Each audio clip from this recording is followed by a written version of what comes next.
샬롬, 지난밤 평안하셨습니까?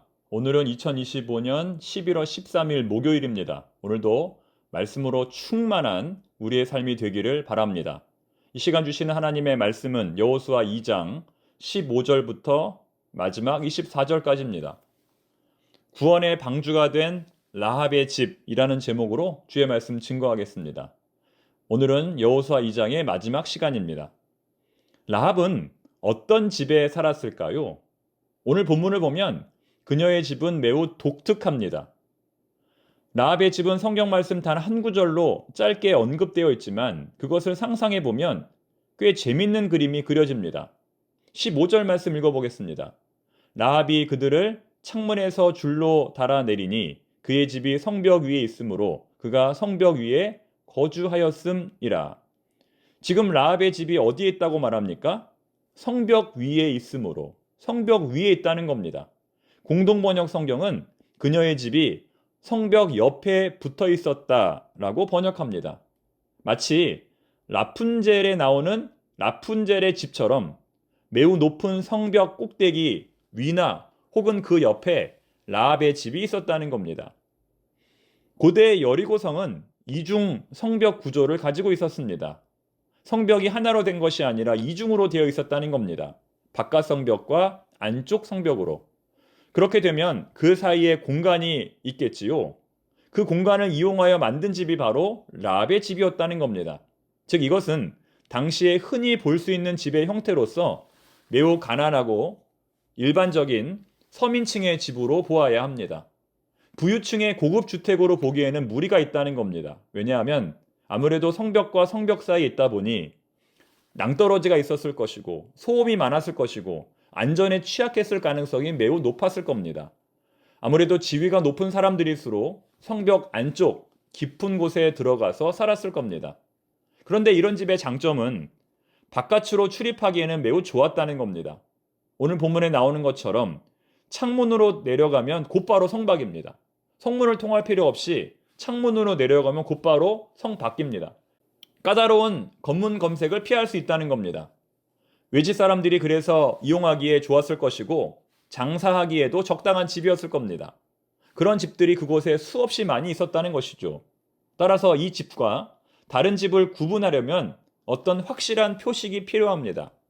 우리 교회처럼 효창 원로 86 각일, 또 십자가 이런 표시나 이런 주소가 없었기 때문에 어떤 색깔이나 모양으로 이 집을 구분해야 합니다.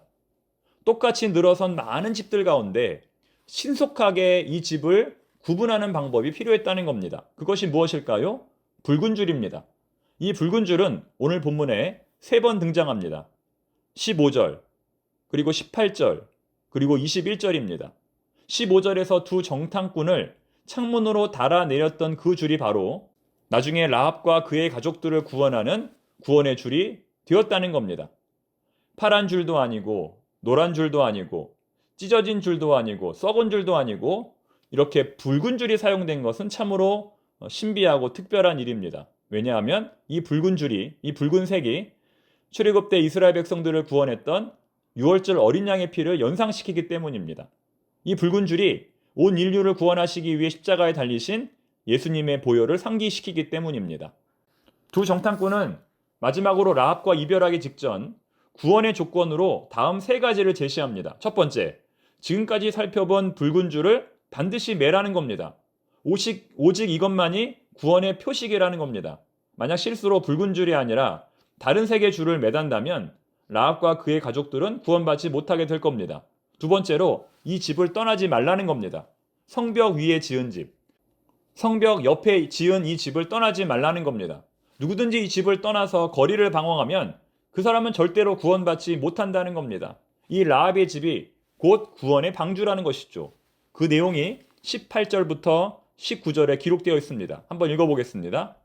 우리가 이 땅에 들어올 때에 우리를 달아내린 창문에 이 붉은 줄을 매고 내 부모와 형제와 내 아버지의 가족을 다 내 집에 모으라. 누구든지 내 집문을 나가서 거리로 가면 그의 피가 그의 머리로 돌아갈 것이요 우리는 허물이 없으리라. 그러나 누구든지 너와 함께 집에 있는 자에게 손을 대면 그의 피는 우리의 머리로 돌아오려니와. 아무래도 그렇지 않겠습니까? 집을 떠나 거리를 방황하면 그 사람이 누구인지 구분할 수 없을 겁니다. 이처럼 구원의 방법은 매우 단순해야 하고 매우 명확해야 합니다. 마지막 세 번째는 이 비밀을 절대로 누설하면 안 된다는 겁니다. 이 비밀이 무엇일까요? 여기서 말하는 비밀은 무엇일까요? 붉은 줄이 구원의 표시라는 사실. 이것을 매면 누구든지 구원받을 수 있다는 사실입니다. 출애굽할 때 6월절 어린 양의 피를 문설주에 바른 집만 살 수 있다는 것과 똑같습니다. 여기서 재밌는 상상을 해보면 만약 누가 이 비밀을 알게 되어서 라합과 똑같이 붉은 줄을 창문에 맨다면 어떻게 될까 하는 점입니다.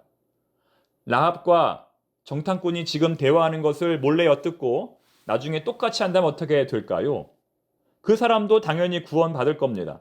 즉 여기서의 믿음은, 오늘 본문에서의 믿음은 붉은 줄을 창문에 매는 행위를 말하는 겁니다. 만약에 반대로 이렇게 붉은 줄을 매는 것이 귀찮아서 매지 않는다면 어떻게 될까요? 당연히 구원받지 못하게 될 겁니다. 이제 말씀을 정리하겠습니다. 오늘 설교의 제목은 구원의 방주가 된 라합의 집입니다. 마치 노아가 그 방주를 만들어서 가족들을 구원한 것처럼 라합의 집을 중심으로 하나님의 구원 역사가 이루어졌다는 겁니다. 첫 번째 구원의 조건은 붉은 줄을 창문에 매는 것입니다. 두 번째 구원의 조건은 이 집을 떠나지 않고 그 안에 머무는 겁니다. 세 번째 구원의 조건은 이러한 비밀을 끝까지 유지하는 겁니다. 오늘날로 적용해 보면 붉은 줄은 무엇을 상징할까요? 예수 그리스도를 상징합니다. 우리의 삶에 예수 그리스도라고 하는 붉은 줄을 항상 메어야 한다는 겁니다. 라합의 집은 무엇을 상징할까요? 교회를 상징합니다. 이 땅에 사는 날 동안 우리 성도들은 교회를 중심으로 신앙생활해야 한다는 겁니다. 마지막으로 누설하지 말아야 할 비밀은 복음입니다. 본문에서는 이 비밀을 끝까지 누설하지 말라고 하지만 오히려 우리는 이 비밀을 세상 끝날까지 전파해야 합니다. 오늘도 복음의 비밀을 삶으로 증거하며 전달할 수 있는 우리 모두가 되기를 바랍니다. 기도하겠습니다.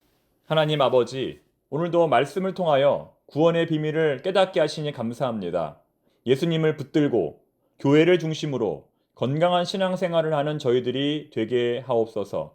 세상 끝날까지 주의 복음을 전파하는 저희들이 되게 하옵소서. 예수님의 이름으로 기도드립니다. 아멘.